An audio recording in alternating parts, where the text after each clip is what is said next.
স্ত্রীর সাথে হয়তো এমন কোনো সম্পর্ক আছে বিধায় আপনারা সেদিনকে তাদেরকে হাতে নাতে ধরেছেন বিধায় তাকে স্বামী স্ত্রী হিসেবে আখ্যায়িত করেছেন।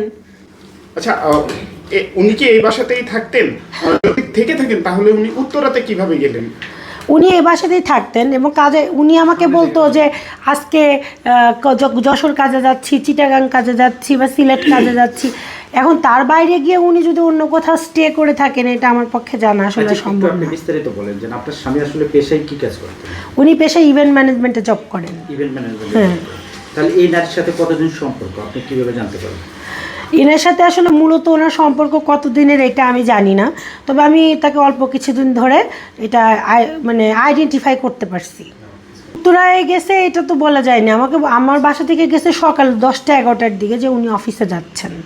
ওনাকে বলবো তাই না, তোমার তুমি এত হাত পা ধরে ঠেকছে, তুমি ইগনোরে করতে চাও, এনে তো তোমার ইগনোর তো ওরা নিজে চেক কর নাই, মিডিয়ারা দিছে না, তাহলে তুমি ধৈর্য ধরে দেবো। বই নে কি হবি নে, আগে মানুষ তো সুস্থ আগে বাড়তি যায়।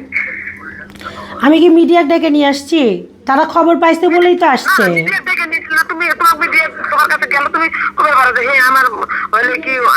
হ্যাঁ, আমি বাংলাদেশের মানুষের কাছে স্বীকার করবো যে আমি তার কেউ না, ওই মহিলা তার বউ।